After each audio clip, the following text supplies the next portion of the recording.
Nigel Dodds. And can I thank the Secretary of State for his statement, for the advance notice and for the consultations which he has had with us here and with our party as the process has developed. It has been very, very good contact and interaction with him, his office and the government more generally.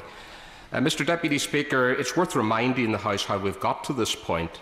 We had an agreed programme for government with Sinn Fein in December, as recently as December, the DUP and Sinn Fein, and none of the issues that are now being raised by Sinn Fein as critical preconditions were raised by them in December.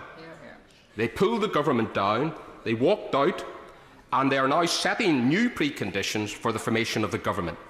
We want, along with the Ulster Unions, the SDLP and the Alliance Party, the other parties eligible for government, we would set the government up tomorrow. Sinn Fein are blocking it. So the Secretary of State is perfectly right to come to this House, as we have been urging, to get the budget set. And I would also say to him that we cannot allow the drift to continue, that at some point in the very near future we will need to have ministers. And if they are not Northern Ireland executive ministers, which is what we want and other parties want, but Sinn Féin are blocking that, then it will have to be ministers from here.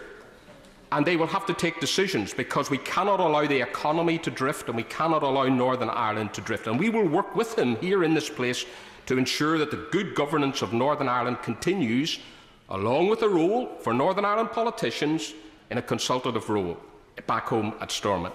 So let us get on with the job of removing the preconditions that Sinn Féin have set, new preconditions, new demands that have come forward since December. Let us get on with the job of governing Northern Ireland from Stormont. But if that isn't able to happen, then we must get on with the job from here in consultation with our politicians back home. Well, I certainly support his message of the need for Northern Ireland to get on with the job, and also the need to see devolved government restored. And he makes a number of points about how that can be done.